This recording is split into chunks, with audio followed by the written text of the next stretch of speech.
boys and girls, this is your reading instruction for Friday, May 8th. And we have been working all week on doing things or talking about celebrations and holidays that we have.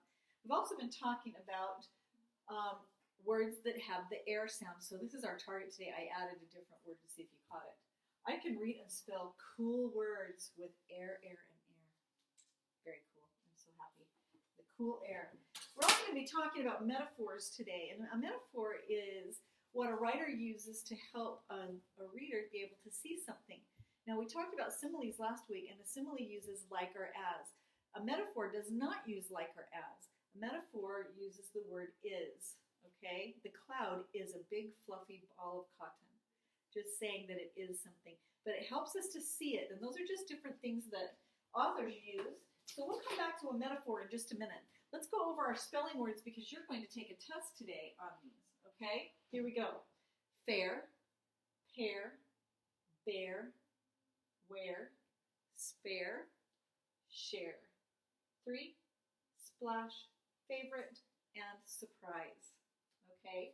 And quickly, our great vocabulary and high frequency words. Purpose, design, pride, unite, display. You guys are good at these, aren't you? Represent, nation. Here are the high frequency words. Favorite, yay, gone. Surprise, few, young, wonder. Okay. Today for our assignments, you are going to be doing, you're going to be reading the story on how to catch a frog. Remember, we had these bold typed words, okay? Catch, swamps, quiet, quickly, and bucket, okay? Read through this again. And then on the back side, you are going to answer some questions on retelling nonfiction. Remember, nonfiction is really hard because, well, it's not really hard, it's different because we don't have a setting and characters, right? Or characters and setting and then details. We need to talk about what it's mostly about and then as many details or events or steps that are there. So this is going to be, what is the main topic? What is it mostly about? What are some key facts? Some key facts would be also some key details. What are some things that you need to know about, okay? What are some new things that you learned? Did you learn anything new? Write a complete sentence. Describe the setting. Where were they? I recall there was a word that was bold typed called, that read swamps. Swamp. Talk about a swamp. Write a sentence, okay? And what were some of the new words that you learned? And you can write those down. Use complete sentences here, okay? And do the best you can. But make sure you're reading this for fluency. That's what we need, fluency and comprehension. Okay, we're going to be working now on this paper, both sides, front and back, all right? And you're going to be doing, this is vocabulary. This is asking you to use the words nation or unite in the correct sentence, to make the sentence correct.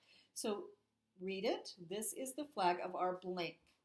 And then our class will blank with Mr. Tate's class to see the play.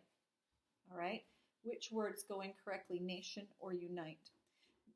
Down here below, it asks us to match the word to its meaning. So unite, does it mean a group of people living in one country? Or does it mean to join together? And you can draw a line, a straight line. Nation, what is the definition for the nation? Okay? And on the back is about metaphors. Remember, we talked about, let's just read this. Writers can use metaphors to help readers picture details. A metaphor compares one thing to another. The snow is a big white blanket. They usually use the word is. So unlike a simile, a metaphor does not use like or as. They say it is something. So you're going to read the sentence and you're going to look at the underlined word right here. And then you're going to circle the sentence below that tells you what it means. So let's do number 1 together. The rainbow is a box of crayons spilled from the clouds. Think about a box of crayons that's spilled down. It's very colorful, isn't it? So they're saying a rainbow is a box of crayons spilled from the clouds. Does that mean that they both have lots of colors or both are in a box? The answer would be both have lots of colors. So I want you to do 2 and 3 on your own. The cloud is cotton candy floating by. Does that mean that they are both in the sky or they are both fluffy? All right. And number 3, the oven is a dragon that breathes fire. Does this mean that they both have heat inside or they both are very soft? Okay, think about that. And then down below, you're just going to circle the right word that goes in there. Circle the word that best completes the sentence and write it in the line. Thunder is a blank. Thunder is a bell, a whistle, or a drum. What would fit in there? And that's just a good way to use metaphors. You will learn a lot more about metaphors throughout your years in school. But today, you are learning about metaphors in first grade. Smarties, I'm so proud of you. All right. The last thing that you're going to do today is, don't forget. Calm down now. Don't stress. Take it easy. All right. You need to take your spelling test. This is our last spelling test of the whole school year.